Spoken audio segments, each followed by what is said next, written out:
Hello दोस्तों, कैसे हैं आप सभी लोग। मेरे प्यारे भाई, आप सभी का स्वागत है केसीसी ई लर्निंग हब पे यूट्यूब चैनल में। तो चलिए आज हम लोग UP triple S C assistant accountant and auditor का हम लोग आज पहला प्रीवियस ईयर क्वेश्चन की क्लास शुरू करते हैं। ठीक है दोस्तों, आज हम लोग पहली क्लास शुरू कर रहे हैं UP triple S C assistant accountant and auditor previous year question. ये प्रीवियस ईयर क्वेश्चन कब के पता है दोस्तों आप लोग को? जो 5 जनवरी 2026 को एग्जाम हुआ था 530 पोस्ट के लिए, ये सारे क्वेश्चन उसी एग्जाम के हैं। ठीक है ना दोस्तों। चलिए, हमारा पहला क्वेश्चन क्या है। आकस्मिक देयता वह है जो वास्तविक देयता देयता नहीं है, लेकिन जो किसी अनिश्चित घटना के घटित होने पर वास्तविक देयता बन जाती है। आकस्मिक देयता वह है जो आकस्मिक देयता वह है जो वास्तविक देयता नहीं है, लेकिन जो किसी अनिश्चित घटना के घटित होने पर वास्तविक देयता बन जाती है। मतलब लाइबिलिटी। देयता मतलब लाइबिलिटी, मतलब एक कंटिजेंट लाइबिलिटी जो है वो एक्चुअल लाइबिलिटी नहीं है, बट वो किसी अनिश्चित घटना के घटित होने पर वह एक्चुअल लाइबिलिटी बन जाती है। तो वह कौन सी घटना होती है? Contingent liability. हाँ, हमारा राइट आंसर क्या आ जाएगा? Contingent liability. ठीक है दोस्तों, इसमें क्या कहते हैं, इसका मतलब आप लोग समझ लीजिए। आकस्मिक मतलब लायबिलिटी मतलब इसमें होता है भविष्य की अनिश्चित घटना पर, मतलब जैसे आप किसी से कोई लोन जो है आप लिए हैं, मतलब कोई घटना घटी आपके साथ, मान लीजिए आप बिजनेस कर रहे हैं ना, तो आपसे मतलब मान लीजिए आपसे कोई नुकसान ही हो जाता है, या मतलब कुछ भी हो जाता है जिससे आपको नुकसान, मतलब किसी को पैसा आपको देना पड़े। आप वो निश्चित नहीं था कि आपको पैसा देना ही मतलब अगली पार्टी को, तो आपको मतलब मतलब आकस्मिक ना, आकस्मिक मतलब जो निश्चित ना हो। अनिश्चित मतलब कोई अनिश्चित घटना घट जाए, आपको मतलब जानकारी ना हो उसके बारे में, तो आपको कोई लाइबिलिटी अगर पे करनी पड़ती है तो इसको क्या कहते हैं? आकस्मिक लाइबिलिटी। आकस्मिक लाइबिलिटी बोलते हैं उसको। ठीक है दोस्तों, ये था हमारा पहला क्वेश्चन। दूसरा क्वेश्चन क्या कहता है, नियमित खरीद आवश्यकताएं तब तैयार की जाती हैं जब सामग्री की वस्तुएं रीऑर्डरिंग स्तर पर पहुंच जाती हैं। क्या कह रहा है क्वेश्चन? नियमित खरीद आवश्यकताएं तब तैयार की जाती हैं जब सामग्री की वस्तुएं रीऑर्डरिंग स्तर पर पहुंच जाती हैं। मतलब इसमें क्या हो जाएगा हमारा? रीऑर्डरिंग। नियमित खरीद आवश्यकताएं कब तैयार की जाती है? जब सामग्री की वस्तुएं रीऑर्डरिंग स्तर पर पहुंच जाती है ना। चलिए, नेक्स्ट क्वेश्चन है हमारा, कौन सा समीकरण सही है? इसमें कौन सा समीकरण सही बताइए। किराया खरीद मूल्य माइनस नकद मूल्य बराबर कुल ब्याज होता है, कि किराया खरीद मूल्य माइनस पहला शेष बराबर पहला भुगतान होता है, कि पहला शेष माइनस दूसरा शेष बराबर दूसरा भुगतान होता है। ये सभी सही है, बताइए आप लोग। तो इसमें हमारा सही, देखिए ये सब कुछ होता नहीं है। किराया खरीद मूल्य माइनस पहला शेष बराबर पहला भुगतान, ना तो पहला शेष माइनस दूसरा दूसरा भुगतान होता है ना। तो जब ये दोनों होगा नहीं तो ये वाला ऑप्शन अपने आप, ये सभी वाला नहीं होगा। तो हमारा जो ऑप्शन बचता है, कौन सा बचता है? Option A. क्या होता है सूत्र? Hire purchase price minus cash price is equal to total interest ना। किराया खरीद मूल्य माइनस नकद मूल्य बराबर कुल ब्याज। चलिए, नेक्स्ट क्वेश्चन हमारा है क्वेश्चन नंबर 4। पारंपरिक बजट मुख्य रूप से पिछले प्रदर्शन और वास्तविक लागतों के आधार पर तैयार किए जाते हैं। पारंपरिक बजट मुख्य रूप से पिछले प्रदर्शन और वास्तविक लागतों के आधार पर तैयार किए जाते हैं। Conventional budgets are prepared mainly on past performance and actual costs। तो बताइए दोस्तों इसमें सही आंसर क्या हो जाएगा? नकद बजट, कैश बजट, कार्यात्मक, तीसरा ऑप्शन है शून्य आधार बजट, चौथा ऑप्शन है पारंपरिक। तो बताइए, मतलब बजट मुख्य रूप से पिछले प्रदर्शन, मतलब जो पिछला प्रदर्शन हुआ था और वास्तविक लागतों के आधार पर तैयार, जैसे आपको कोई बजट तैयार करना है, ठीक है, समझिए आप लोग, जैसे आप लोग कोई बजट तैयार करना है तो आप लोग उसमें पहले क्या देखेंगे कि पिछला रिकॉर्ड में कितना कितना व्यय हुआ, कितनी इनकम थी, कितना अनुमानित हुआ था, है ना, कितना टोटल खर्च अनुमानित किया गया था, कितनी हमारी जो है आय अनुमानित की गई थी, कितना रेपो रेट अनुमानित की गई थी, कितना मतलब रिवर्स रेपो रेट थी, कितना मतलब CRR था, कितना कैश फ्लो था। ये सब चीज देख कर ही मतलब बजट तैयार किया जाता है, ठीक है ना। तो कन्वेंशनल मतलब पारंपरिक बजट मुख्य रूप से जो है ना, कौन से बजट? पारंपरिक, यहाँ पे डैश होना चाहिए था। कौन से बजट? पारंपरिक बजट मुख्य रूप से पिछले प्रदर्शन और वास्तविक लागतों के आधार पर ही तैयार किए जाते हैं, ठीक है दोस्तों।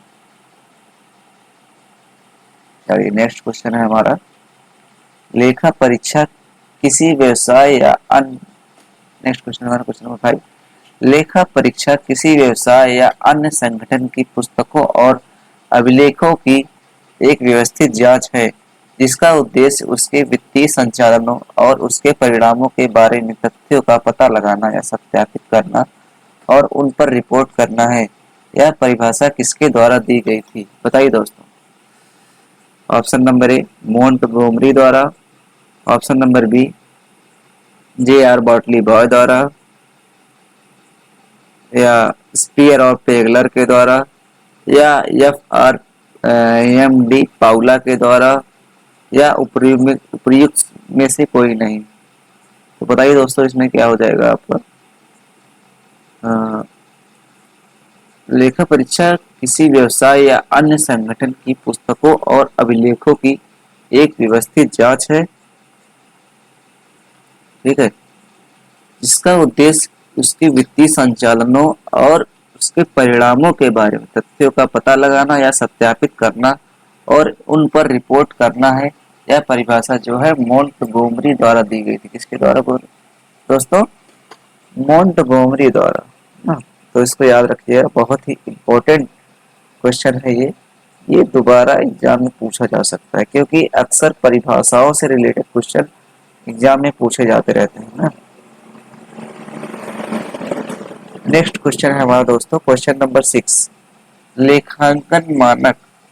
लेखांकन मानक दिशा निर्देश होते हैं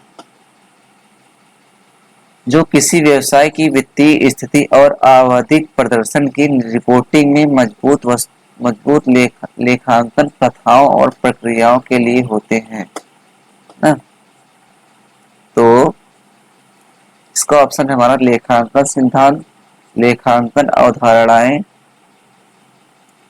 लेखांकन परंपराएं, लेखांकन मानक, या उपर्युक्त में से कोई ना। तो इसका दोस्तों हमारा सही आंसर क्या हो जाएगा? लेखांकन मानक, ठीक है, क्योंकि जो अकाउंटिंग स्टैंडर्ड जो होते हैं वो एक दिशा निर्देश होते हैं जो किसी व्यवसाय की वित्तीय स्थिति और आवधिक प्रदर्शन की रिपोर्टिंग में मजबूत लेखांकन प्रथाओं और प्रक्रियाओं के लिए होते हैं ना। क्योंकि जो एक स्टैंडर्ड होता है, एक मानक होता है, एक नियम कानून होता है, उसी के ही आधार पर सभी लेखांकन क्रियाओं को, प्रक्रियाओं को रिपोर्ट तैयार किया जाता है, ठीक है। चलिए ये भी इम्पोर्टेंट क्वेश्चन आप मार्क कर लीजिएगा, ठीक है दोस्तों। चलिए नेक्स्ट क्वेश्चन है हमारा क्वेश्चन नंबर 7, प्रत्येक आपूर्तिकर्ता उस राज्य प्रत्येक आपूर्तिकर्ता उस राज्य में GST अधिनियम के तहत पंजीकृत होने के लिए उत्तरदायी होगा जहां से वह वस्तुओं या सेवाओं की कर योग्य आपूर्ति करता है यदि किसी वित्तीय वर्ष में उसका कुल कारोबार 20 लाख रुपए से अधिक है। कितना दोस्तों? ये डैश होना चाहिए था, इसमें के लिए कोई दिक्कत नहीं। कितना होना चाहिए दोस्तों? इसका सही आंसर हमारा हो जाएगा 20 लाख रुपए, क्योंकि ये जो है यहाँ पे पहले ही लिख उठा था। प्रत्येक आपूर्ति, आपको क्वेश्चन पेपर में यहाँ पे डैश मिलेगा, ठीक है, ये हम पीडीएफ बनाए हैं तो उसमें ऑटोमेटिक आंसर वो आ जाता है। तो आपके लिए ये मतलब एक बोनस क्वेश्चन मान लीजिए, चलिए ठीक है दोस्तों। प्रत्येक आपूर्तिकर्ता उस राज्य में जीएसटी अधिनियम के तहत पंजीकृत होने के लिए उत्तरदायी होगा जहां से वह वस्तु या सेवाओं की कर योग्य आपूर्ति करता है। यदि किसी वित्तीय वर्ष में उसका कुल कारोबार कितना हो जाए, 20 लाख रुपए से अधिक हो जाएगा। अगर कोई भी व्यापारी 20 लाख रुपए से अधिक की वस्तुओं का विक्रय या सर्विस करता है तो उसका कारोबार या उसकी जो है मतलब सर्विस क्या मानी जाएगी, जीएसटी अधिनियम के तहत पंजीकृत होने के लिए वो मतलब एलिजिबल हो जाता है एक तरीके से, ठीक है दोस्तों। क्या हो जाता है, एलिजिबल हो जाता है, उत्तरदायी हो जाता है, रिस्पॉन्सिबल हो जाता है, रजिस्टर्ड हो जाता है, रजिस्टर्ड होने से मतलब रजिस्टर्ड होने के लिए पात्र हो जाता है। यही कह रहा है स्टोर कीपर द्वारा, नेक्स्ट क्वेश्चन हमारा क्वेश्चन नंबर 8, स्टोर कीपर द्वारा तैयार किया गया क्रय मांग मतलब परचेज रिक्विजिशन आमतौर पर कितनी प्रतियों में होती है। आमतौर पर कितनी प्रतियों में होता है, 3 प्रतियों में। स्टोर कीपर द्वारा तैयार किया गया क्रय मांग आमतौर पर कितनी प्रतियों में होता है, 3 प्रतियों में होता है, ठीक है। इसका ऑप्शन क्या हो जाएगा, सी, सी फॉर चीन, चाइना, चेन्नई, ठीक है दोस्तों।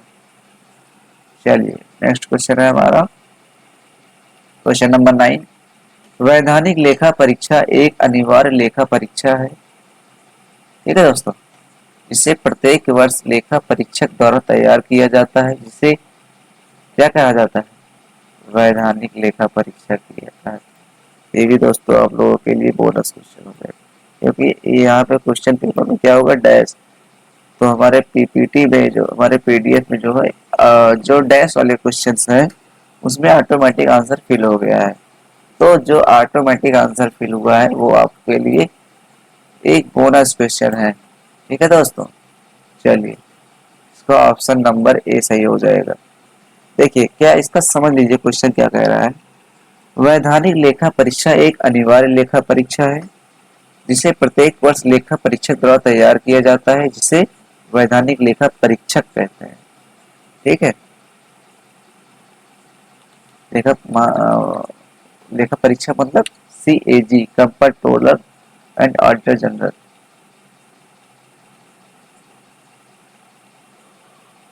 नेक्स्ट क्वेश्चन है हमारा दोस्तों क्वेश्चन नंबर 10, इस धारा के तहत किसी कर्मचारी को अवकाश की किसी अवधि के संबंध में भुगतान प्राप्त होता है जबकि वह सेवा में बना रहता है या पूरी तरह से कर योग्य है। बताइए दोस्तों, ऑप्शन नंबर ए 17(1) के तहत, ऑप्शन नंबर बी धारा 10(a) के तहत, option number C, option number C 10(18) के तहत, ऑप्शन नंबर डी 10(10) के तहत। तो बताइए दोस्तों इसका सही आंसर क्या हो जाएगा, या ऑप्शन नंबर ई उपयुक्त में से कोई नहीं। तो दोस्तों आप लोग जल्दी से जल्दी जवाब दीजिए, इस क्वेश्चन का राइट आंसर क्या हो जाएगा। इस क्वेश्चन का राइट आंसर हो जाएगा option number B, B for Baahubali, B for Baahubali. मतलब धारा 10(a), इसको याद कर लीजिएगा आप लोग।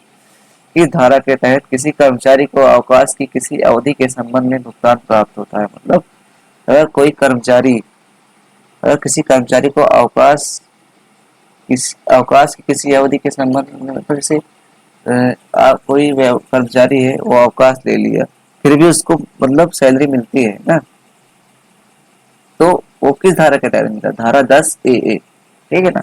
ये क्वेश्चन इंपॉर्टेंट हो जाए। मान लीजिए आप कल को जॉब पा गए ना, आप कल को जॉब पा गए, आप सोच रहे हो यार घर बैठे रहे बढ़िया सैलरी मिलती रहे, तो आपको इसको धारा तो याद करना ही पड़ेगा ना दोस्तों, इसीलिए ये क्वेश्चन यहाँ पे इम्पोर्टेंट हो जाता है, धारा 10(a), ठीक है। चलिए नेक्स्ट क्वेश्चन हमारा क्वेश्चन नंबर 11, जब क्रेता किसी भी किस्त के भुगतान में चूक करता है, जब क्रेता किसी भी किस्त के भुगतान में चूक करता है तो विक्रेता को किराया खरीद पर बेचे गए माल को वापस लेने और जो भी राशि उसने पहले प्राप्त कर ली है उसे किराया शुल्क मानकर जब्त करने का अधिकार है। तो इसे क्या कहा जाता है? जैसे देखिए, कोई व्यापारी है, वो किस्त भुगतान पद्धति से कोई मतलब माल को विक्रय करता है, तो वह वापस लेने के लिए किस पद्धति से किराया शुल्क जो है वो जब्त कर सकता है? बताइए। हायर परचेज, या इंटरेस्ट, कैश प्राइस, या इंस्टॉलमेंट प्राइस? तो जो हायर परचेज प्राइस होता है दोस्तों, उसमें उसकी उस पद्धति के तहत आप, अगर कोई व्यापारी जैसे किस्त नहीं चुका पाता है ना, किस्त भुगतान करने में मतलब समर्थ नहीं होता है, तो आप उसकी संपत्ति या उसका जो शुल्क जमा किया है उसको आप जब्त कर सकते हैं। मतलब उसको आप अ, जब मतलब उसको आप हड़प सकते हैं, या मतलब कह सकते हैं सब एक टाइप से हरण कर सकते हैं उसकी संपत्ति को। आप उसका पैसा नहीं दे, जैसे आपने किसी मतलब मतलब कोई व्यापारी है, कोई पार्टी है, आपसे 1,000 रुपए का मोबाइल खरीदा और वो 500 रुपए आपको नगद दिया।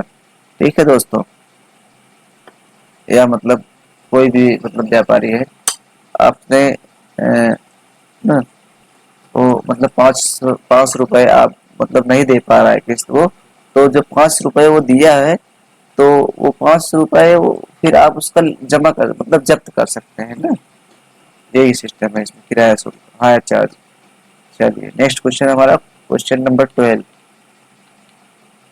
जनरल शब्द फ्रेंच शब्द जॉर से लिया गया है जिसका अर्थ है एक दिन। क्या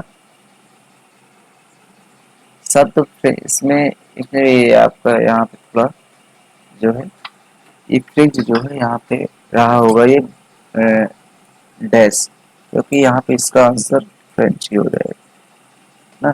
यहाँ पे रहा होगा जनरल फ्रेंच, जनरल शब्द जॉर से लिए गया जिसका अर्थ है एक दिन, तो कौन सा शब्द हो जाएगा यहाँ पर? फ्रेंच हो जाएगा ना। ये आपके लिए बोनस क्वेश्चन हो गया। ठीक है, चलिए नेक्स्ट क्वेश्चन हमारा, क्वेश्चन नंबर 13।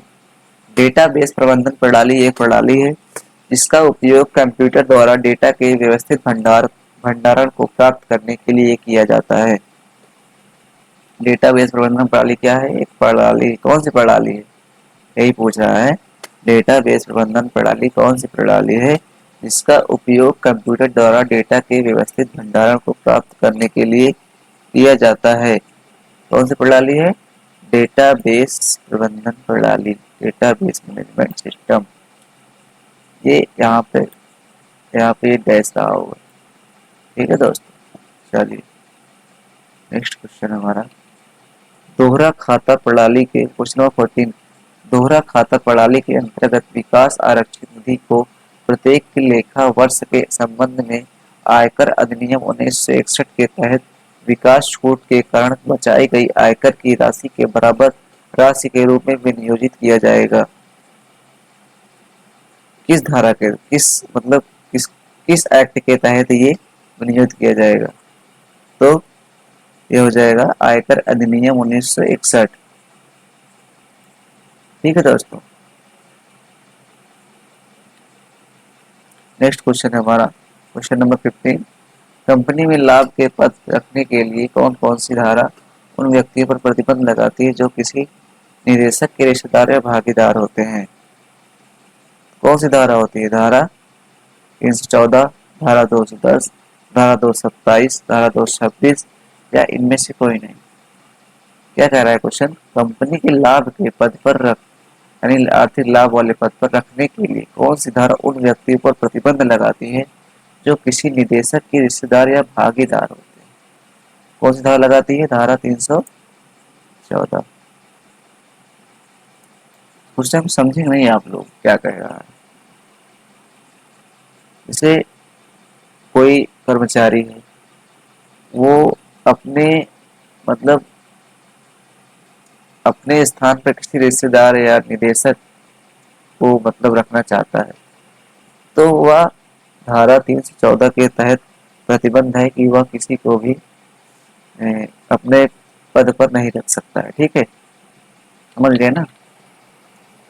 चलिए नेक्स्ट क्वेश्चन है, यूपी ट्रिपल में आया हुआ था। ठीक, नेक्स्ट क्वेश्चन है हमारा, किस धारा के तहत आयकर छूट केवल निवासी व्यक्ति को उपलब्ध है? क्वेश्चन नंबर 16 है। किस धारा के तहत आयकर छूट केवल निवासी व्यक्ति को उपलब्ध है? तो इसमें हो जाएगा धारा, एक सेकेंड हम थोड़ा क्लियर कर लेते हैं इसका आंसर। आई थिंक मेरे हिसाब से धारा 87A ही होगा, बट एक सेकेंड आप लोग देखते रहिए क्या होगा इसमें, हम अभी बता देते हैं। बस मुझे 10 सेकेंड का टाइम दीजिए मात्र। मेरे लैपटॉप की बैटरी तो उतर गई है दोस्तों।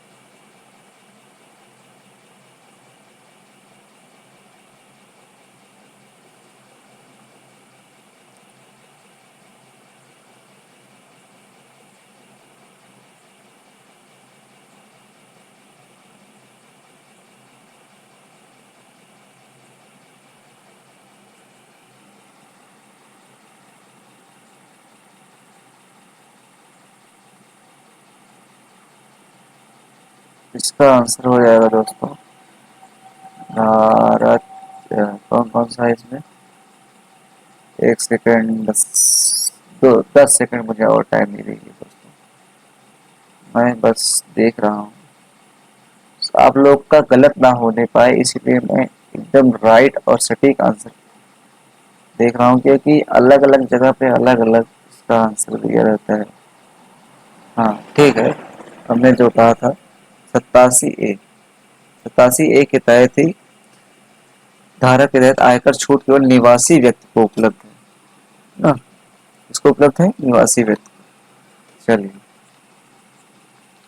संगठन के आकार के आधार पर खरीद आदेश की कितनी प्रतियां तैयार की जाती हैं?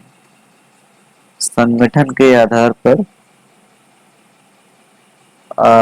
संगठन के आकार के आधार पर खरीद आदेश की कितनी प्रतियां तैयार की जाती हैं? तो कितनी तैयार की जाती है? 4 से 6।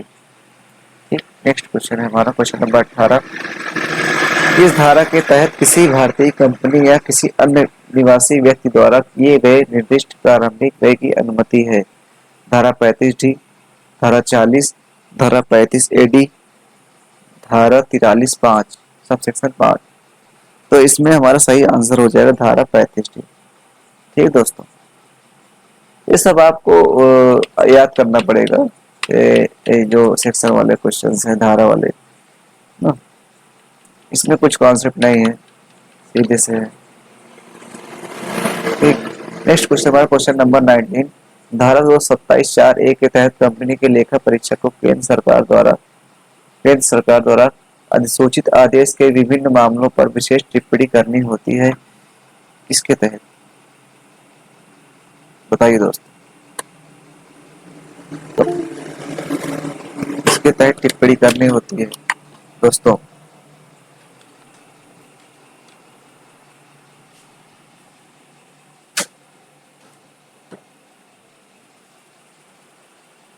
दो सौ सत्ताईस 4(a) के तहत, 201 के तहत, या फिर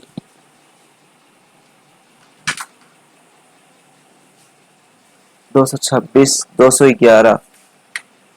बताइए दोस्तों।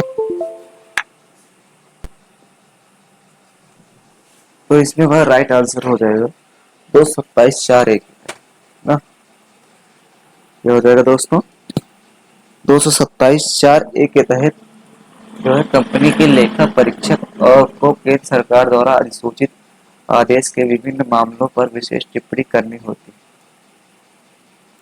चलिए नेक्स्ट क्वेश्चन है हमारा, क्वेश्चन नंबर 20,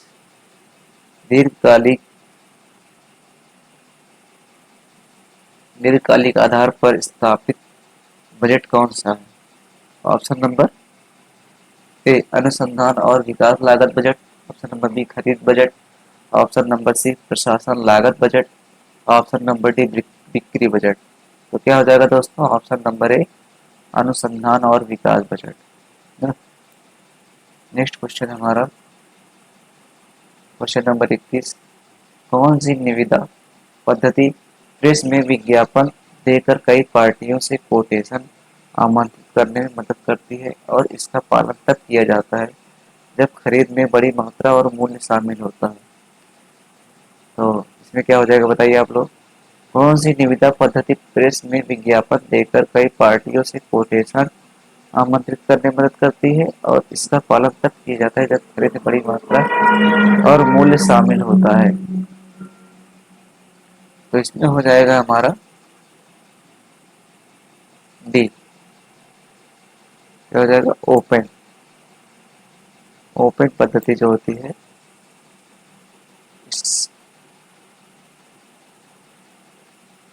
ओपन में जो है कौन सी निविदा पद्धति प्रेस में विज्ञापन या कई पार्टियों से कोटेशन आमंत्रित करने में मदद करती है और इसका पालन तब किया है जब खरीद में बड़ी मात्रा और मूल्य शामिल होता है, ओपन। ठीक है।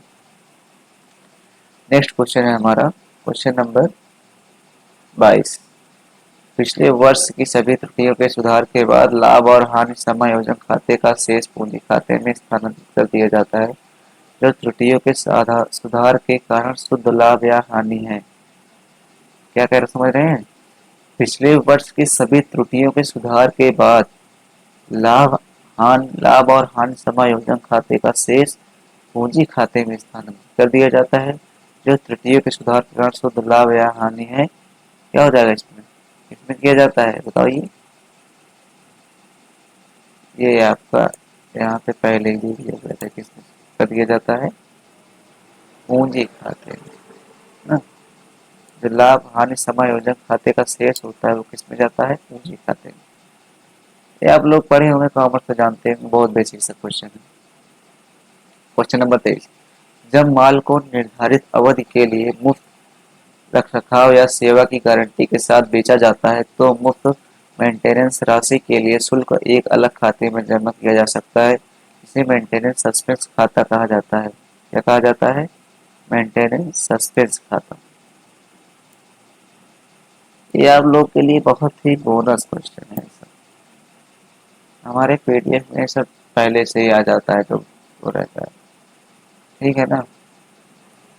नेक्स्ट क्वेश्चन है दोहरा खाता प्रणाली, क्वेश्चन नंबर 24, दोहरे खाता प्रणाली के अंतर्गत कंपनी प्रत्येक लेखा वर्ष के राजस्व से आकस्मिक आरक्षित निधि के लिए अचल संपत्तियों की मूल लागत का 1/4% से अधिक और 1/2% तक की राशि तब तक विनियोजित करेगी जब तक कि यह अचल संपत्तियों की मूल लागत का 5% न हो जाए।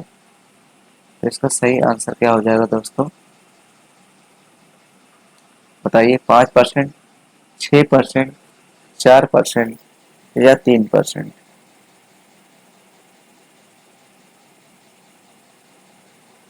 बताइए। 5%, 6%, 4% या 3%। तो इसका सही आंसर हो जाएगा दोस्तों 5%, ऑप्शन नंबर ए ना।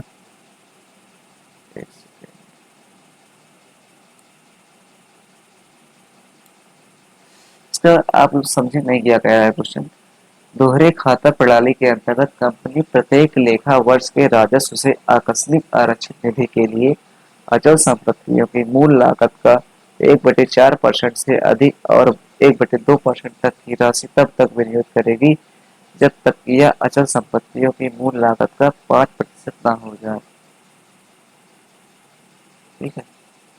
चलिए नेक्स्ट क्वेश्चन है हमारा, पैरिटी बिट सबसे प्रभावी हार्डवेयर नियंत्रणों में से एक है जो त्रुटियों का समय पर पता लगाना संभव बनाता है। कौन सा है, कौन सा है पैरिटी बिट।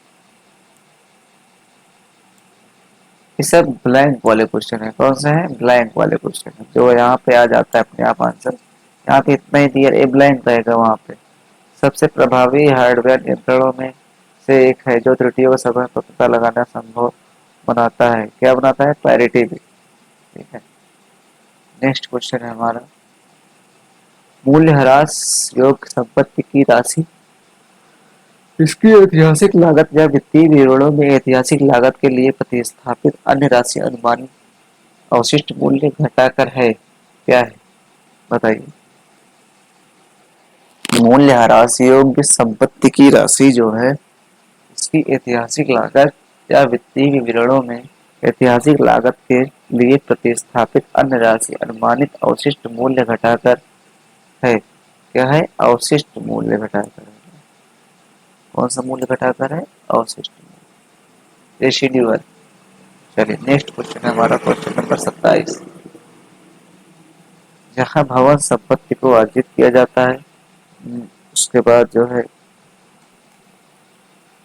मरम्मत किया गया है, नवीनीकृत किया गया है, उधार ली गई पूंजी से निर्माण किया गया है, ब्याज की कटौती के अधिकतम सीमा रुपए 30,000 होगी। कौन सा हो जाएगा इसमें बताइए दोस्तों?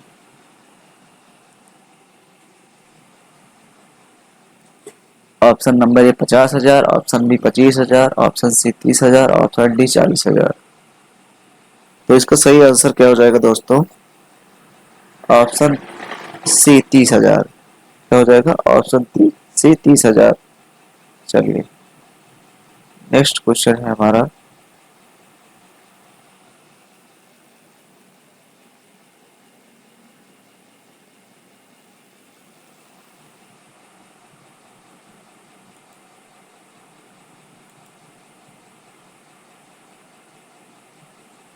Question number 28। क्वेश्चन नंबर 28 क्या कह रहा है दोस्तों? निरीक्षण पूरा होने पर निरीक्षण पूरा होने पर माल प्राप्त करने वाले क्लर्क को स्टोर या प्राप्त माल नोट में प्राप्त सामग्री का विवरण दर्ज करना चाहिए। किसमें दर्ज करना चाहिए? स्पष्ट नोट में, क्रेडिट में, प्राप्त माल में या डेबिट में या इनमें से कोई नहीं। निरीक्षण पूरा होने पर मतलब जैसे कोई काम हो रहा है वो अगर पूरा हो गया तो माल प्राप्त करने वाले क्लर्क को स्टोर या प्राप्त माल नोट में प्राप्त सामग्री का विवरण किसमें दर्ज करना चाहिए बताइए? जैसे आप लोग स्टोर कीपर हो गए मान लीजिए, तो आप जैसे कोई माल निरीक्षण पूरा हो गया है, आपको कोई माल प्राप्त हुआ है, तो उसको किसमें आप प्राप्त करोगे? तो सीधी सी बात है भाई, प्राप्त माल में आप इसको प्राप्त करोगे ना भाई। क्वेश्चन में ही लिखा हुआ है कि निरीक्षण पूरा होने पर माल प्राप्त करने वाले क्लर्क को स्टोर या प्राप्त माल नोट में का विवरण दर्ज करना चाहिए। किसमें? प्राप्त माल सामग्री। ठीक है। नेक्स्ट क्वेश्चन है हमारा क्वेश्चन नंबर 29। 1 अप्रैल 1979 से दोहरे खाता प्रणाली के अंतर्गत मूल्यह्रास की सीधी रेखा विधि को लगाया जा सकता है। 1 अप्रैल 1979 से दोहरे खाता प्रणाली के अंतर्गत मूल्यह्रास की किस विधि को लगाया जा सकता है? तो इसमें हो जाएगा सीधी रेखा पद्धति को। इसको सीधी रेखा पद्धति को ना। एक सेकंड पर रुक जाओ दोस्तों।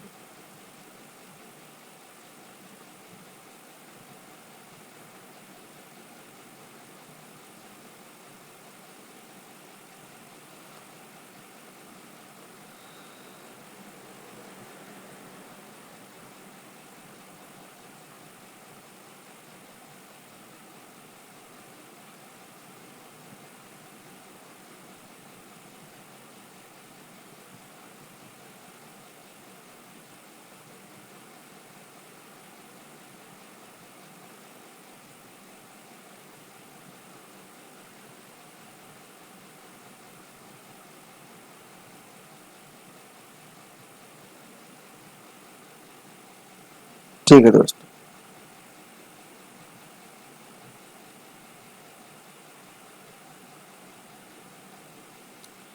नेक्स्ट क्वेश्चन हमारा क्या है? Question number 30। बिक्री बजट सबसे महत्वपूर्ण और प्राथमिक महत्व का है।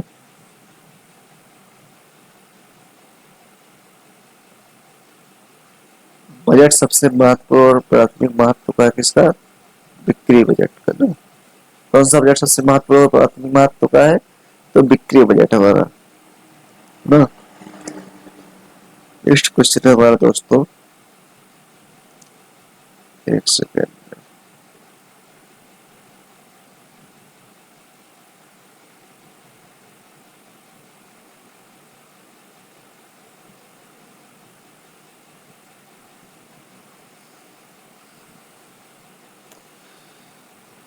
एक सेकेंड दोस्तों, बस थोड़ा पानी पी ले। ठीक। नेक्स्ट क्वेश्चन हमारा क्वेश्चन नंबर 31।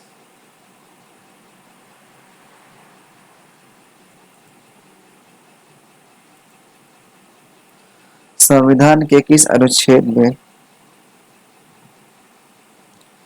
संविधान के किस अनुच्छेद के तहत भारत के राष्ट्रपति भारत के नियंत्रक एवं महालेखा परीक्षक की नियुक्ति करते हैं? बताइए दोस्तों। इसको तो आप लोग बता ही सकते हैं बड़े आराम से, अगर इसको नहीं बता पाए जान लीजिए कुछ नहीं बता पाए। ठीक है। Option number A article 148, option number B article 15, option number C 370, option number D 35A, option number E इनमें से कोई नहीं। तो इसमें क्या हो जाएगा दोस्तों? ऑप्शन नंबर ए आर्टिकल 148 के तहत क्या होता है? सीएजी की नियुक्ति होती है। नेक्स्ट क्वेश्चन हमारा क्वेश्चन नंबर 32। किस प्रणाली के तहत खरीदार तुरंत माल का कब्जा प्राप्त करता है और किस्तों में कुल किराया खरीद मूल्य का भुगतान करने के लिए सहमत होता है? प्रत्येक किस्त को अंतिम किस्त के भुगतान तक किराया शुल्क के रूप में माना जाता है जब माल का स्वामित्व विक्रेता से खरीदार को स्थानांतरित हो जाता है। बताइए दोस्तों। ऑप्शन नंबर ए किस्त ऋण, ऑप्शन नंबर बी किराया खरीद, ऑप्शन नंबर सी किस्त खरीद, ऑप्शन नंबर डी पट्टे के लिए लेखांकन। तो इसमें क्या हो जाएगा दोस्तों? किराया खरीद। ठीक।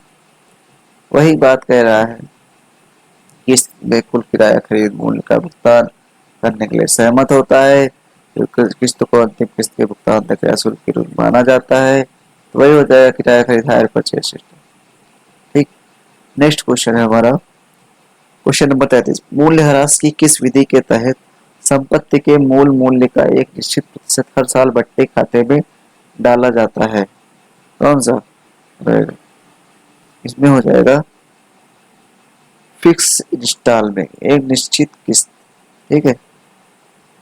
मूल्यह्रास की किस विधि के तहत? तो मूल्यह्रास की फिक्स इंस्टॉलमेंट विधि के तहत संपत्ति के मूल मूल्य का एक निश्चित प्रतिशत हर साल बट्टे खाते में डाला जाता है। ठीक। नेक्स्ट क्वेश्चन हमारा क्वेश्चन नंबर 34। पदानुक्रम खाते को सुपर ग्रुप और सब ग्रुप के बीच एक निश्चित प्रबंध संबंध द्वारा वर्णित किया जाता है। क्या हो जाएगा इसमें हमारा दोस्तों? Hierarchy of accounts. पदानुक्रम खाते, ये पहले दे दिए गए, देख लीजिए। पदानुक्रम खाते का सुपर ग्रुप और सब ग्रुप के बीच एक निश्चित संबंध द्वारा मतलब पदानुक्रम को दो ग्रुप में, एक सुपर और एक सब ग्रुप के बीच एक निश्चित संबंध द्वारा वर्णित किया जाता है। ठीक है। चलिए नेक्स्ट क्वेश्चन हमारा क्वेश्चन नंबर 35। कौन सा कार्ड सामग्री की प्राप्ति और जारी करने का रिकॉर्ड बनाता है और स्टोर के प्रत्येक आइटम के लिए रखा जाता है? कौन सा हो जाएगा? बिन कार्ड। कौन सा हो जाएगा? बिन कार्ड।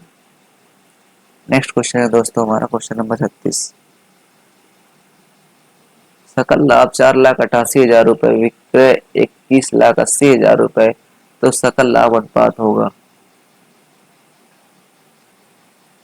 दोस्तों सकल लाभ प्रॉफिट और सेल्स का कितना परसेंट है? 4,88,000 मतलब 21,80,000 का 4,88,000 आप निकाल देंगे, कितना परसेंट है निकाल देंगे तो इसमें आ जाएगा दोस्तों 22.39%। ठीक। चलिए नेक्स्ट क्वेश्चन है हमारा क्वेश्चन नंबर 37। क्वेश्चन नंबर 37 क्या कह रहा है दोस्तों? किस प्रणाली के अंतर्गत पूंजी और राजस्व प्राप्तियां तथा भुगतानों के संबंध में अलग अलग खाते तैयार किए जाते हैं ताकि पूंजी प्राप्तियों और उनकी राशि के निवेश के तरीकों को स्पष्ट रूप से दर्शाया जा सके। मिश्रित प्रविष्टि प्रणाली, दोहरा खाता प्रणाली, तिगुना खाता प्रणाली या फिर एकल खाता प्रणाली या फिर इनमें से कोई नहीं।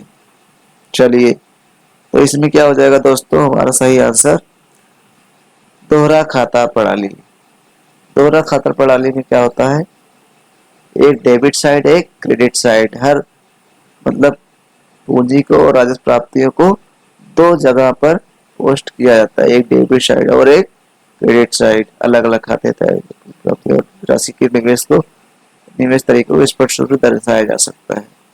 ठीक है,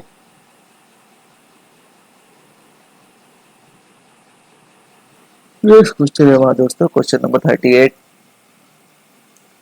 उद्यम नकद और किराया खरीद के लिए माल बेचता है। उद्यम नकद और किराया खरीद के लिए माल बेचता है। किराया खरीद बिक्री के लिए सकल लाभ की दर लागत कितना प्रतिशत होता है।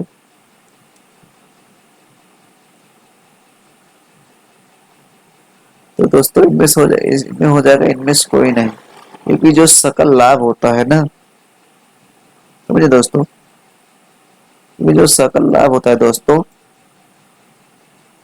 इसकी दर जो है, लागत की जो दर होती है वो व्यवसायिक शर्तों और समझौतों पर निर्भर करती है। किस पे, व्यवसायिक शर्तों और समझौतों पर निर्भर करती है। तो इसकी कोई निश्चित जो है प्रतिशत नहीं होता है कोई, इसीलिए इसका ऑप्शन ई हो जाएगा। नेक्स्ट क्वेश्चन हमारा क्वेश्चन नंबर 39। केंद्रीय वस्तु एवं सेवा कर अधिनियम 2017 की किस धारा के अंतर्गत पंजीकरण की प्रक्रिया से संबंधित है। किस धारा के अंतर्गत, धारा 25, धारा 26, धारा 7 किस धारा के अंतर्गत हो जाता है, धारा 25 के अंतर्गत। ठीक है, चलिए नेक्स्ट क्वेश्चन है हमारा, एक सेकेंड, धारा 25। नेक्स्ट क्वेश्चन है हमारा क्वेश्चन नंबर 40। क्वेश्चन नंबर 40 क्या कहता है दोस्तों, नियंत्रक एवं महालेखा परीक्षक किस लेखा परीक्षा रिपोर्ट को प्रस्तुत करते हैं। सीएजी होते हैं, वो लेखा परीक्षक की रिपोर्ट किसको प्रस्तुत करते हैं।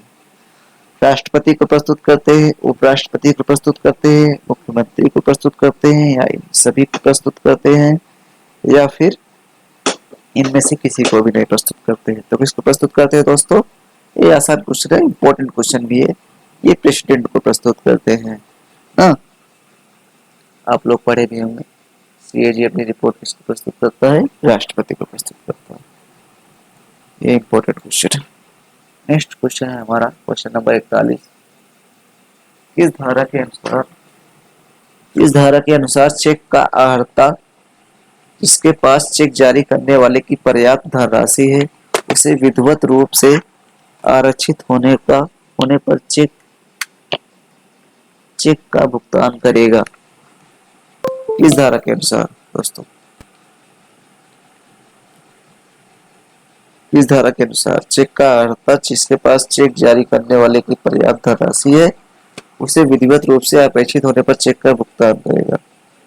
धारा 11, धारा 6, धारा 85, धारा 31। तो इसके अनुसार धारा 31 के अनुसार ना, धारा 31 के अनुसार। चलिए नेक्स्ट क्वेश्चन है हमारा, वाउचर के प्रकार हैं। मिश्रित लेन देन वाउचर, सरल लेन देन वाउचर, जटिल लेन देन वाउचर, या ये सभी, या इनमें से कोई नहीं। तो इसमें क्या हो जाएगा दोस्तों, सभी प्रकार के वाउचर होते हैं। ठीक है, compound transaction voucher, simple transaction voucher और जटिल ट्रांजैक्शन वाउचर। नेक्स्ट क्वेश्चन है हमारा क्वेश्चन नंबर 43। क्वेश्चन नंबर 43 क्या कहता है, परिशोधन, पेटेंट और लीज होल्ड जैसी अमूर्त संपत्तियों की लागत आवंटन से संबंधित होता है। क्या संबंधित होता है दोस्तों,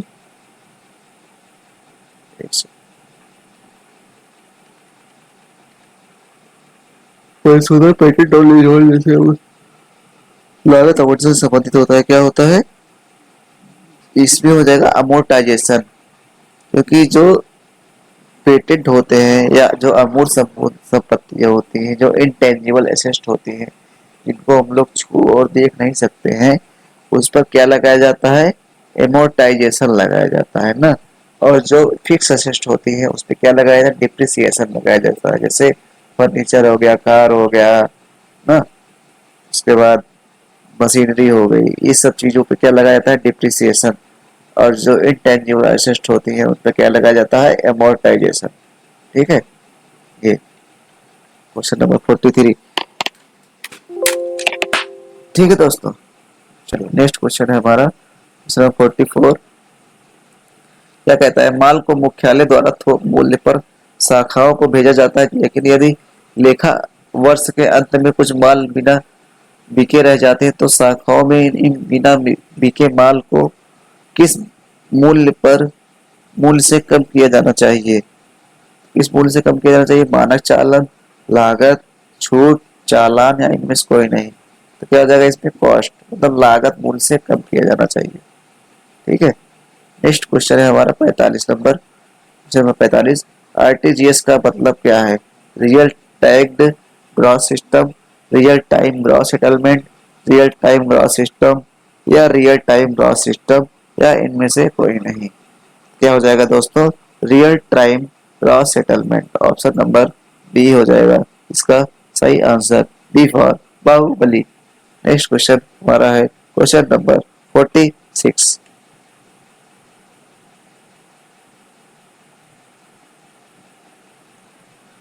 चलो फिर 46 क्या कहता है दोस्तों?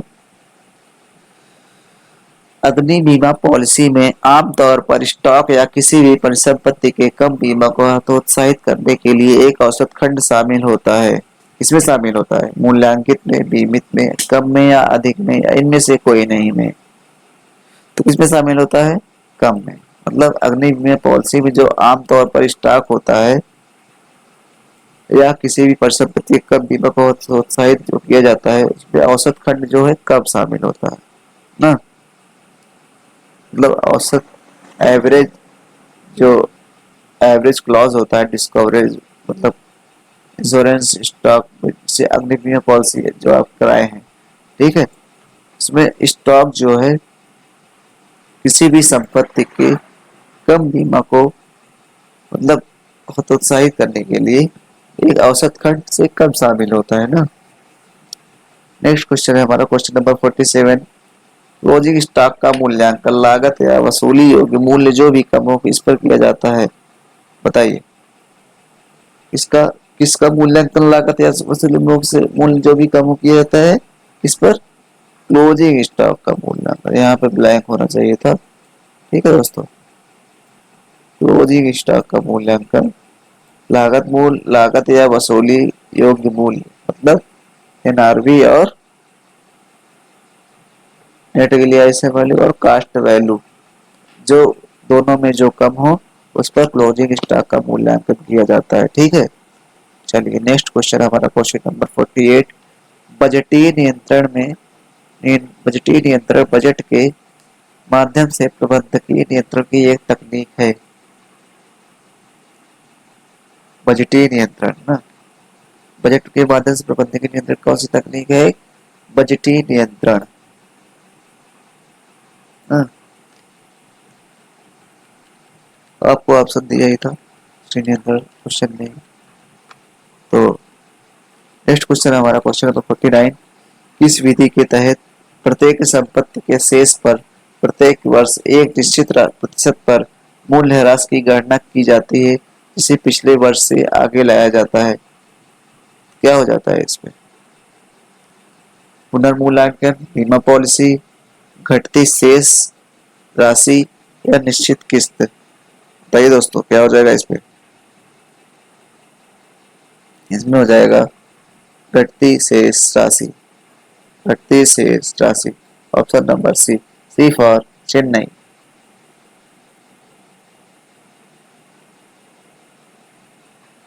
क्वेश्चन नंबर 50 पर हम लोग पहुंच गए हैं दोस्तों। उत्पादन या बिक्री के आधार पर गणना की गई वास्तविक रॉयल्टी पर न्यूनतम किराए की अधिकता को शॉर्ट वर्किंग कहा जाता है। क्या कहा जाता है? शॉर्ट वर्किंग कहा जाता है। समझिए दोस्तों क्या कह रहा है। उत्पादन या बिक्री के आधार पर गणना की गई वास्तविक रॉयल्टी पर न्यूनतम किराए की अधिकता को क्या कहा जाता है? शॉर्ट वर्किंग कहा जाता है ना। तो याद कर लीजिएगा इस इंपॉर्टेंट क्वेश्चन। Question number 51। एक दिवालिया वह होता है जो दावा किए जाने पर अपनी देनदारियों का भुगतान करने में सक्षम नहीं होता है। दिवालिया कौन होता है?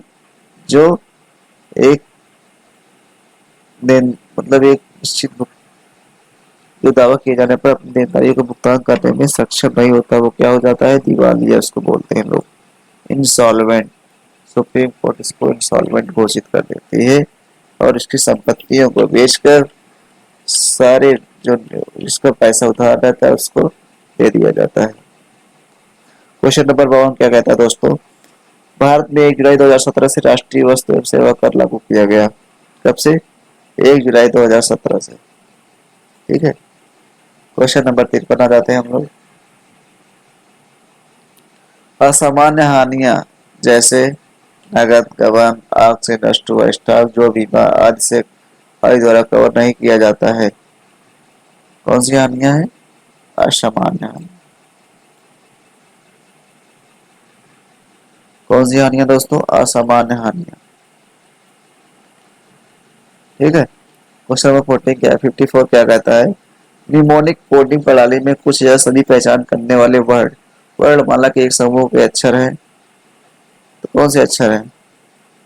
ब्लॉक कोडिंग, निमोनिक कोडिंग, समूह कोडिंग या पदानुक्रमित कोडिंग। तो इसका सही आंसर क्या हो जाएगा दोस्तों? B for Baahubali, mnemonic coding. क्या हो जाएगा दोस्तों? Mnemonic coding. निमोनिक कोडिंग प्रणाली में कुछ या सभी पहचान करने वाले वर्णमाला के एक समूह के अक्षर होते हैं ना। क्वेश्चन नंबर 55 क्या कहता है दोस्तों? यदि व्यक्ति कर निर्धारण आदेश से 30 दिनों के भीतर रिटर्न प्रस्तुत करता है तो कर निर्धारण आदेश वापस ले लिया जाएगा। कितने दिनों के अंदर? 20, 15, 40 या 30 या इनमें से कोई नहीं। कितने दिनों के अंदर ले लिया जाएगा वापस? 30 दिनों के अंदर। रिटर्न प्रस्तुत नहीं करता है, रिटर्न प्रस्तुत करता है तो कर निर्धारण आदेश वापस ले लिया जाएगा।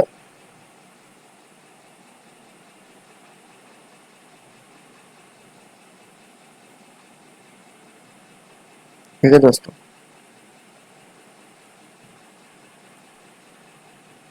कितना हो जाएगा? 30 दिन के अंदर। ऑप्शन नंबर डी फॉर देव सेना। 56। क्वेश्चन नंबर 56 पे पहुंच गए हम लोग दोस्तों। तो चलिए क्या कहता है ये देख लेते हैं। विभानी विभागीय खातों के तहत मतलब डिपार्टमेंटल अकाउंट के तहत विभिन्न विभागों के बीच मूल्यह्रास की किस आधार पर मूल्यह्रास की किस आधार पर आवंटित किया जाना चाहिए? विभागीय खाते के तहत विभिन्न विभागों के बीच मूल्यह्रास को किस आधार पर आवंटित किया जाना चाहिए? ऑप्शन है हमारा पावर, विज्ञापन, नियोजित संपत्ति, बीमा प्रीमियम। तो इसमें क्या हो जाएगा दोस्तों? विज्ञापन। ठीक है दोस्तों। सॉरी दोस्तों, इसमें ऑप्शन सी हो जाएगा क्योंकि जो नियोजित संपत्ति होते हैं, असिस्ट एम्प्लॉयड होते हैं, विभागीय खातों के तहत विभिन्न विभागों के बीच मूल्य राशि किस आधार पर आवंटित किया जाता है? असिस्ट एम्प्लॉयड के तहत। ठीक है। कौन सा? Question number 57। कौन सा लेखांकन मानक कहता है कि वित्तीय विवरणों में सभी मटेरियल मदों का खुलासा किया जाना चाहिए? क्वेश्चन नंबर 57 क्या कहता है? कौन सा लेखांकन मानक यह कहता है कि वित्तीय विवरणों में सभी मटेरियल मदों का खुलासा किया जाना चाहिए? ऑप्शन ए लेखांकन मानक 3, ऑप्शन बी लेखांकन मानक 4, ऑप्शन सी लेखांकन मानक 2, ऑप्शन डी लेखांकन मानक 1 या ऑप्शन डी इनमें से कोई नहीं। क्या कहता है लेखांकन मानक एक। कौन सा लेखांकन मानक कहता है? लेखांकन मानक एक। ये यह कहता है कि वित्तीय विवरणों में सभी मटेरियल मदों का खुलासा किया जाना चाहिए। ठीक है दोस्तों, चलिए नेक्स्ट क्वेश्चन हमारा है क्वेश्चन नंबर 58। केंद्रीय माल एवं सेवा कर CGST अधिनियम 2017 की किस धारा के तहत इलेक्ट्रॉनिक कॉमर्स ऑपरेटर को परिभाषित किया गया है? Section 245, section 07, section 25, section 71 sub section A. तो इसमें राइट आंसर क्या हो जाएगा दोस्तों? इसमें राइट आंसर हो जाएगा option number A. A for America, for Washington DC, Donald Trump वाला देश। ठीक है दोस्तों, 59 पे आ गया। क्वेश्चन नंबर 59 है दोस्तों, बजट सामान्य दक्षता के साथ किए गए कई नियोजित कार्यों की संयुक्त कार्रवाई के परिणाम स्वरूप पूर्वानुमान का एक विस्तृत विवरण है। क्या है? बजट सामान्य दक्षता के साथ किए गए कई नियोजित कार्यों की एक संयुक्त कार्रवाई के साथ परिणाम स्वरूप पूर्वानुमान का एक विस्तृत विवरण है। ठीक है, नेक्स्ट क्वेश्चन हमारा, क्रेडिट कार्ड उपयोगकर्ताओं को एक निश्चित सीमा तक पैसे उधार लेने की अनुमति देता है। कौन सा कार्ड देता है? Credit card. ये सारे आपके बोनस क्वेश्चन हैं हमारे पीडीएफ के अकॉर्डिंग, क्योंकि इन सभी क्वेश्चन में आपको ब्लैंक दिया गया था क्वेश्चन पेपर में। ये जो क्रेडिट कार्ड लिखा है यहाँ पे अगर ब्लैंक ब्लैंक रहेगा तो यहाँ पे क्वेश्चन बन जाएगा, उपयोगकर्ताओं को एक निश्चित सीमा तक पैसे उधार लेने की अनुमति कौन देता है? तो कौन देता है? क्रेडिट कार्ड देता है। जैसे क्रेडिट कार्ड में क्या होता है, आपको एक, जैसे आप बहुत अच्छा ट्रांजेक्शन कर रहे हैं बैंक से, आपकी गुडविल बहुत अच्छी है, क्रेडिट बहुत अच्छी है, आप हर महीने कोई मतलब पैसा निकाल रहे हैं, जमा कर रहे हैं, लोन लिए उसको समय पर चुका रहे हैं, तो आपका एक सिविल स्कोर होता है। वो सिविल स्कोर आपका अच्छा है तो बैंक आप क्रेडिट कार्ड बना देता है। 50,000 रुपए क्रेडिट कार्ड बना दिया, आप 50,000 रुपए तक उधार मतलब उस क्रेडिट कार्ड के माध्यम से कहीं भी पेमेंट कर सकते हैं और उस क्रेडिट कार्ड पे आप धीरे धीरे पैसा जमा करते रहिए, कोई दिक्कत नहीं है। ठीक है ना, ये होता है क्रेडिट कार्ड। नेक्स्ट क्वेश्चन है हमारा क्वेश्चन नंबर 61। क्वेश्चन नंबर 61 क्या कहता है दोस्तों, यदि परिसंपत्तियां देनदारियों से अधिक है तो फर्म को क्या कहा जाता है? मतलब यदि एसेट जो है लाइबिलिटी से ज्यादा होती हैं तो क्या फर्म को क्या कहा जाता है? सॉल्वेंट कहा जाता है, एजेंट कहा जाता है, अंडरराइटर कहा जाता है, या फिर इंसॉल्वेंट कहा जाता है, या इनमें से कोई नहीं होगा? तो ये दोस्तों क्या कहा जाता है? सॉल्वेंट कहा जाता है, क्योंकि संपत्तियां जो होती हैं व्यापार की एक मतलब एक फायदेमंद वाली चीज होती है, क्योंकि जो संपत्तियां होती है ना वो व्यापार की एक चीज, एक पूंजी के समान मतलब एक धन के समान मानी जाती है, क्योंकि वो व्यापार में हमेशा मतलब कुछ न कुछ आपको देती ही रहती है, आपका मतलब प्रॉफिट कराती रहती है। जैसे आपकी मशीन है, मशीन वो मतलब एक साल नहीं वो कई सालों तक चलती रहती है और व्यापार को दिन प्रतिदिन मतलब बढ़ाती रहती है या फायदा और मतलब लाभ कमाती रहती है। ठीक है,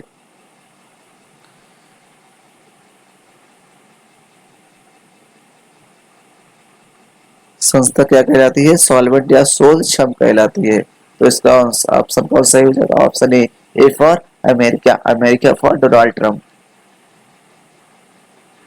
नेक्स्ट क्वेश्चन है दोस्तों 62 नंबर क्वेश्चन क्या कहता है, ई कॉमर्स इंटरनेट प्रौद्योगिकी की सहायता से इलेक्ट्रॉनिक रूप से व्यापार करने का एक तरीका है। कौन सा?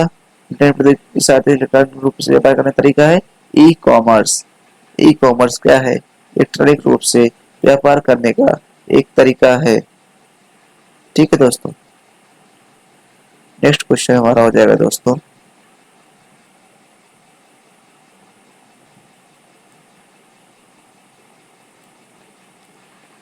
Question number 63। पराक्रम में लिखित अधिनियम 1881 की किस धारा के अनुसार चेक एंड एक निर्दिष्ट बैंकर पर तैयार किया गया विनिमय पत्र है? किस धारा के तहत? धारा 4 के तहत, धारा 6 के तहत, धारा 85 के तहत, धारा 31 के तहत, या इनमें से कोई नहीं? धारा 6 के तहत। ठीक है। पराक्रम में लिखित अधिनियम 1881 की किस धारा के अनुसार चेक एक निर्दिष्ट बैंकर पर तैयार किया गया विनिमय पत्र है? बताइए किस धारा के तहत है? धारा 6 के तहत। एनआई एक्ट की धारा 6 में चेक को परिभाषित किया गया है। ठीक है। क्वेश्चन नंबर 64 हमारा क्या कहता है दोस्तों? मुफ्त नमूनों के रूप में वितरित माल किस खाते में डेबिट किया जाता है? जैसे आप सिंपल गुड्स आपने अपने मतलब व्यापारी को दिया तो किस खाते पे डेबिट किया जाएगा? एडवर्टाइजमेंट में, वेजेस में, सेल्स अकाउंट में, परचेज अकाउंट में, या इनमें से कोई नहीं में? तो ये क्या हो जाएगा दोस्तों? एक एडवर्टाइजमेंट अकाउंट माना जाता है, क्योंकि ये जो सैंपल के रूप में जो माल दिया जाता है वो एक तरीके से एडवर्टाइजमेंट ही माना जाता है। ठीक है। मुफ्त नमूने बांटने पर व्यय को एडवर्टाइजमेंट अकाउंट में डेबिट किया जाता है। तो A option number A for America, America for Donald Trump. ठीक है दोस्तों। 65 नंबर क्वेश्चन क्या कहता है दोस्तों? प्रेसिडेंसी टाउन दिवाला अधिनियम 1909 जो मुंबई, कोलकाता और चेन्नई में लागू होता है,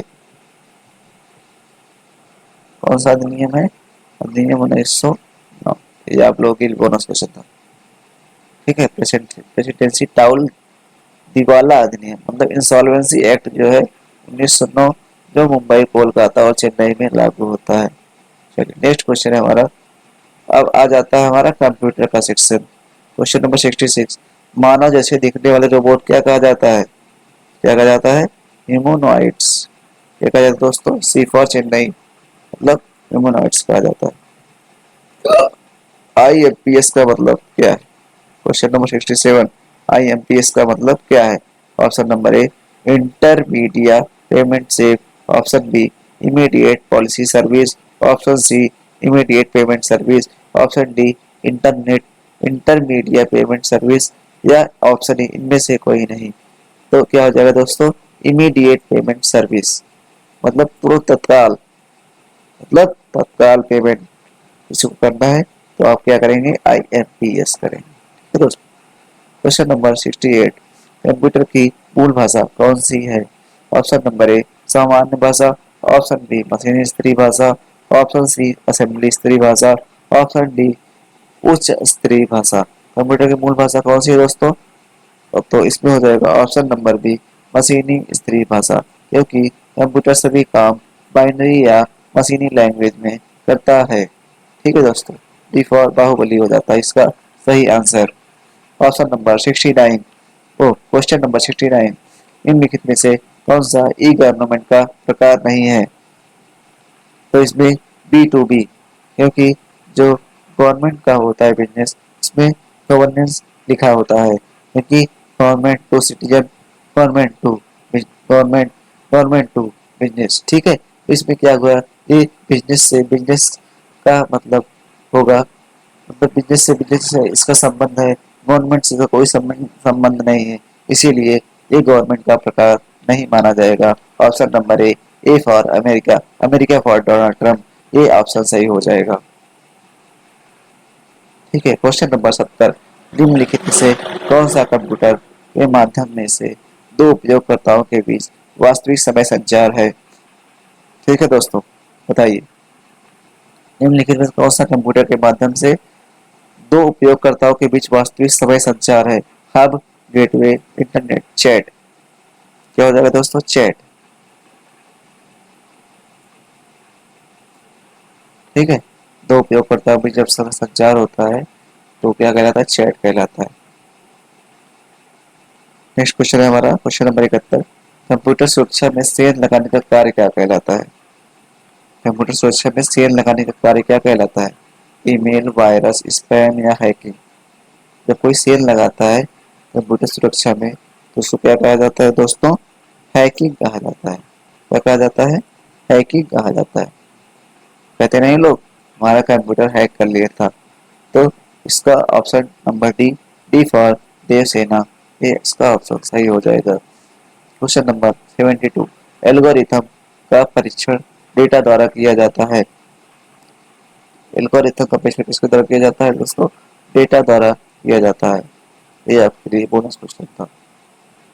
ठीक है दोस्तों, कंप्यूटर का नेक्स्ट क्वेश्चन हमारा क्वेश्चन नंबर 73, कंप्यूटर का जनक कौन है? ये तो बहुत ही आसान क्वेश्चन, बच्चों वाला क्वेश्चन आ गया था। कंप्यूटर का जनक चार्ल्स बेबेज को माना जाता है। Option number D, D for Devasena हो जाएगा। क्वेश्चन नंबर 74, निम्नलिखित में से कौन सी एक भौतिक चीज है जो इथरनेट या किसी तार पर दिखाई देती है? कौन सी एक भौतिक चीज है जो इथरनेट या किसी तार पर दिखाई देती है? तो क्या हो जाएगा दोस्तों? पैकेट। पैकेट जो होता है ये किसी तार या इथरनेट पर दिखाई देता है ना। पैकेट का मतलब होता है एक जैसे बंडल होता है किसी पैकेट तारों का, इसी पैकेट बोलते हैं ना। क्वेश्चन नंबर 75, अंगगणितीय संचालन और तार्किक संचालन किसके द्वारा किए जाते हैं? अंगगणितीय संचालन और तार्किक संचालन किसके द्वारा किए जाते हैं? इसको किए जाते हैं ALU के द्वारा। किसके द्वारा दोस्तों? अर्थमेटिक लॉजिक यूनिट के द्वारा किया जाता है। तो इसका सही ऑप्शन ऑप्शन सी हो जाएगा।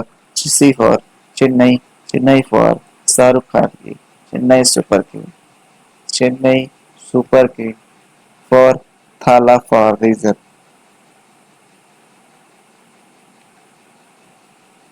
क्वेश्चन नंबर 76 क्या कहता है दोस्तों? पेस्ट के लिए शॉर्टकट की क्या है? पेस्ट के लिए शॉर्टकट की कंट्रोल ई, control D, control x, control F या इनमें से कोई नहीं। सही ऑप्शन क्या हो जाएगा दोस्तों? Option B, control B. Control B से क्या होता है? पेस्ट होता है। ठीक है दोस्तों, चलिए नेक्स्ट क्वेश्चन हमारा DNS का मतलब है। क्वेश्चन नंबर 77, DNS का मतलब है। ऑप्शन ए, domain name semi system, domain nomination system, domain normal system, domain name system या इनमें से कोई नहीं।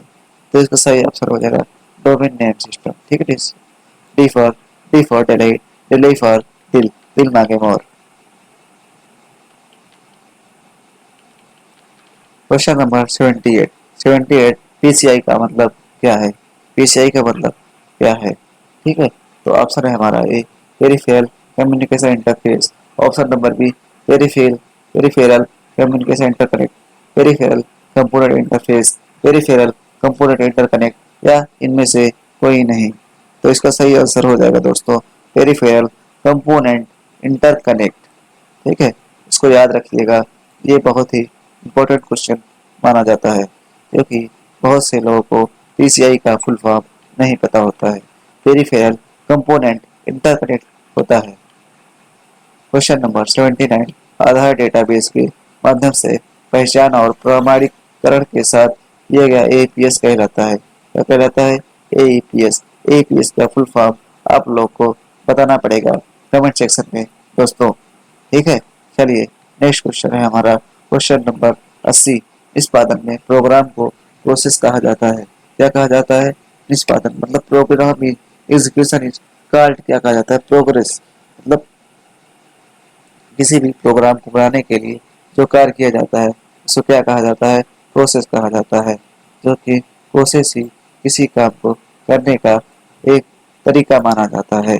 ठीक है, चलिए नेक्स्ट क्वेश्चन है हमारा क्वेश्चन नंबर 81। अब आ जाता है हमारा यूपी मांगे योगी आदित्यनाथ का पूरा मतलब प्रदेश, जो कि डबल इंजन की सरकार का प्रदेश है। चलिए हम पढ़ते हैं फिर उत्तर प्रदेश, उत्तर प्रदेश के बारे में। ठीक है दोस्तों, क्वेश्चन नंबर 81, कौन सा उत्तर प्रदेश का राज्य पशु है? तो ऑप्शन नंबर ए, भारतीय हाथी, ऑप्शन नंबर बी, भारतीय चीता, ऑप्शन नंबर सी, काला हिरण, ऑप्शन नंबर डी, दलदली हिरण, ऑप्शन नंबर ई, उपयुक्त में से कोई नहीं। बताइए दोस्तों क्या हो जाएगा सही आंसर? ऑप्शन नंबर डी इसका राइट आंसर हो जाएगा। डी फॉर दिलई, दिलई मांगे दिल मांगे मोर।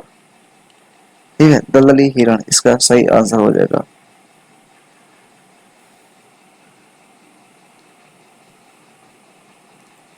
क्वेश्चन नंबर 82, निम्नलिखित से कौन सा ख्याल नृत्य का रूप नहीं है? तो इसका सही आंसर क्या हो जाएगा दोस्तों? दीवारी ख्याल, गढ़सप्पा ख्याल, अभिनय ख्याल या फिर जयपुरी ख्याल या इनमें से कोई नहीं। तो इसका सही आंसर क्या हो जाएगा दोस्तों? देखिए, दीवारी ख्याल होता है, अभिनय ख्याल होता है, जयपुरी ख्याल भी होता है। तो इसमें गढ़सप्पा ख्याल जो है, वो गढ़सप्पा ख्याल कोई पारंपरिक नृत्य रूप नहीं माना जाता है, इसीलिए गढ़सप्पा ख्याल सही आंसर हो जाएगा। B for B for Bombay. Bombay है एक फिल्म सिटी जो है हमारे भारत की आन शान। क्वेश्चन नंबर 83, भारत का पहला मल्टी मॉडल टर्मिनल कहाँ बनाया गया है? भारत का पहला मल्टी मॉडल टर्मिनल कहाँ बनाया गया है? Option number A Agra, option B Varanasi, option C Lucknow, option C Prayagraj. तो इसका सही ऑप्शन हो जाएगा option number B, B for वा बी फॉर बॉम्बे। बॉम्बे से आप वाराणसी ऑप्शन सही हो जाएगा। ठीक है, नेक्स्ट क्वेश्चन हमारा क्वेश्चन नंबर 84। 84 क्या कहता है दोस्तों? उत्तर प्रदेश की गजल लाइब्रेरी निम्नलिखित में से किस शहर में स्थित है? Option A Faizabad, option B Bareilly, option C Moradabad, option D Rampur, option E उपयुक्त से कोई नहीं। तो दोस्तों, रजा, रजा मतलब बहुत ही राम, राम राजा राम, राजा राम, राजा राम। आप लोग याद करने की बहुत ही अच्छी ट्रिक है इसका। राजा राम, राजा राम, राजा राम। आप लोग कभी भूलेंगे नहीं। आप लोग राजा राम याद कर लेंगे ना, तो रजा लाइब्रेरी हमेशा हमेशा के लिए आपको याद हो जाएगी। तो इसका सही answer option number D, D for Delhi. Delhi मांगे, दिल्ली मतलब दिल मांगे मोर। ठीक है, option number question number 85, Bharat में श्वेत क्रांति किससे संबंधित है? बताइए। चमड़ा उत्पादन, कपास उत्पादन, दूध उत्पादन या फिर चूना पत्थर उत्पादन या इनमें से कोई नहीं। सबसे आसान क्वेश्चन माना जाता है, बच्चों वाला क्वेश्चन। दुग्ध उत्पादन से संबंधित है श्वेत क्रांति। ठीक है दोस्तों, चलिए नेक्स्ट क्वेश्चन है हमारा क्वेश्चन नंबर 86। उत्तर प्रदेश में निम्नलिखित में से कौन सा जिला ताला उद्योग के लिए प्रसिद्ध है? कौन सा जिला ताला उद्योग के लिए प्रसिद्ध है? हाथरस, कौशाम्बी, आगरा या अलीगढ़। तो सबसे ज्यादा ताला कहाँ पाया जाता है? अलीगढ़ का ताला। ताला अलीगढ़, ताला अलीगढ़। बस ऐसे 3-4 बार बोल लो मेरे साथ और याद हो जाएगा। आपको कुछ करने की जरूरत ही नहीं है। क्वेश्चन नंबर 87, बुंदेलखंड मिट्टी दक्षिणी पठार में पाई जाती है। कहाँ पाई जाती है? दक्षिणी पठार में पाई जाती है। आप लोग के लिए बोनस क्वेश्चन माना जाएगा। ठीक है, नेक्स्ट क्वेश्चन हमारा है, चौधरी चरण सिंह को किस वर्ष भारत रत्न से सम्मानित किया गया था? बताइए। 2020, 2023, 2024, 2022 या इनमें से कोई नहीं। तो किस वर्ष सम्मानित किया गया था? 2024 में। ठीक है दोस्तों, क्वेश्चन नंबर 89, उत्तर प्रदेश का कालिंजर मेला प्रतिवर्ष कहाँ आयोजित होता है? तो option number A Barsana, option B Vrindavan, option C Banda, option D Kheri या इनमें से कोई नहीं। तो ऑप्शन सी बांदा, क्योंकि कालिंजर मेला हमेशा बांदा में ही आयोजित किया जाता है। ठीक है, क्वेश्चन नंबर हमारा आ जाता है दोस्तों 90। 90 क्वेश्चन क्या कहता है? गम बबूल की छाल से निकाले गए रंग का उपयोग किस उद्देश्य से किया जाता है? बताइए दोस्तों। ऑप्शन नंबर ए वाइन बनाना, ऑप्शन बी तेल बनाना, ऑप्शन सी माचिस बनाना, ऑप्शन डी चमड़े की वस्तुओं का रंगना आइटम। तो जो बबूल की जो छाल होती है उसका उपयोग जो है, उसका उपयोग बबूल की छाल का उपयोग चमड़ा रंगाई में किया जाता है। मतलब चमड़े की वस्तुओं को रंगने के काम में बबूल की छाल से निकाले गए रंग का उपयोग किया जाता है। ठीक है, option number D, D for Delhi. दिलाई मांगे दिल मांगे मोर।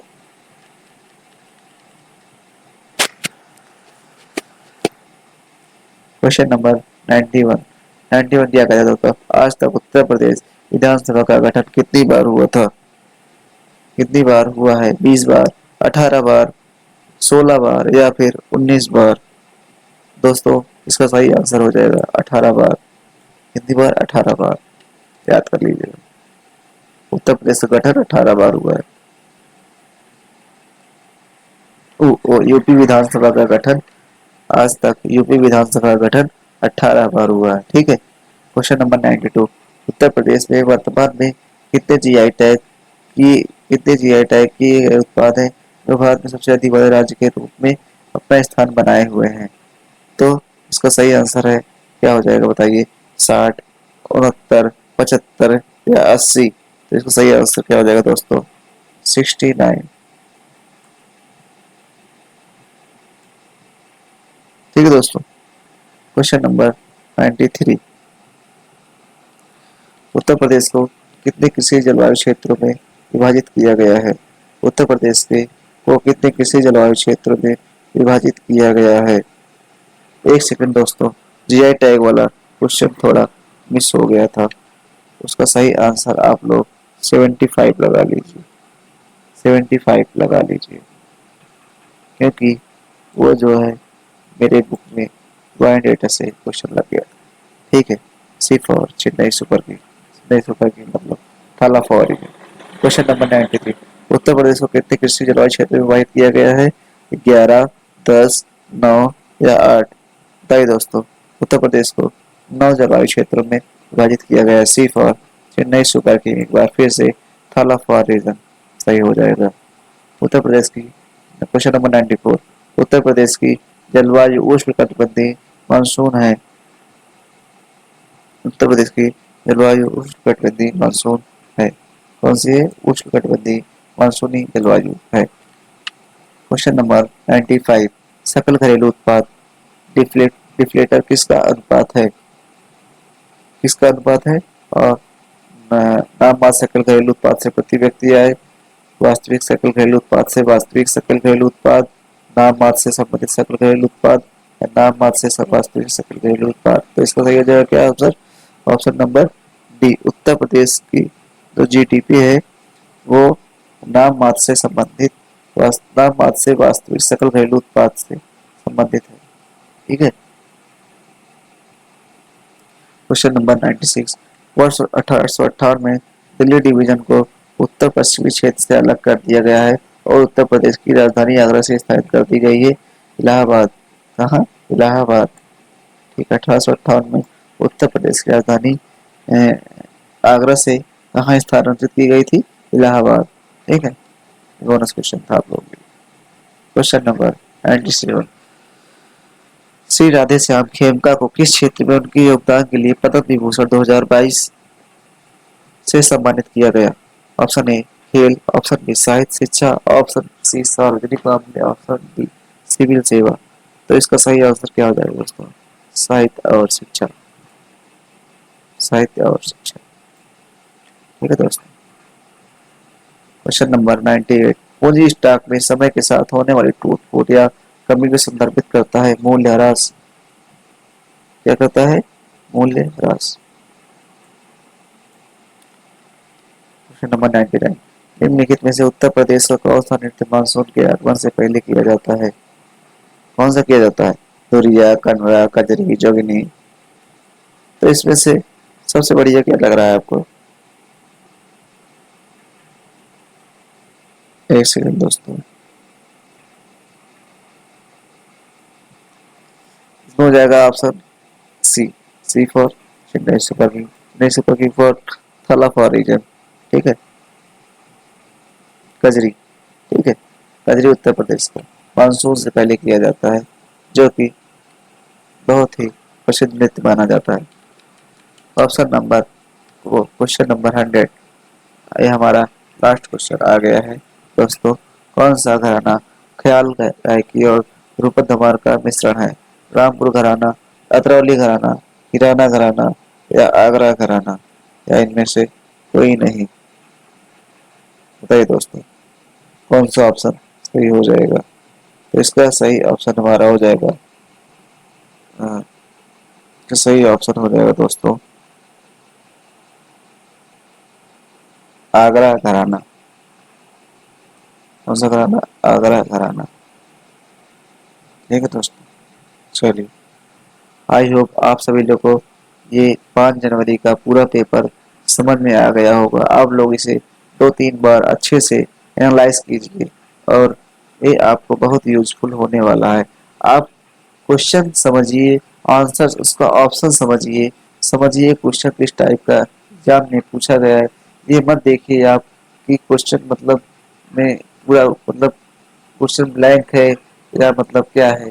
आप देखिए क्वेश्चन किस टाइप के एग्जाम पूछा गया है, उसका ऑप्शन क्या है, कैसे उसका एक्सप्लेनेशन, किस टाइप का क्वेश्चन पूछा जा रहा है एग्जाम में, ये सब आप एनालाइज करके 2-3 बार वीडियो को ध्यान से देखें और सही से मतलब उसको एनालाइज करें।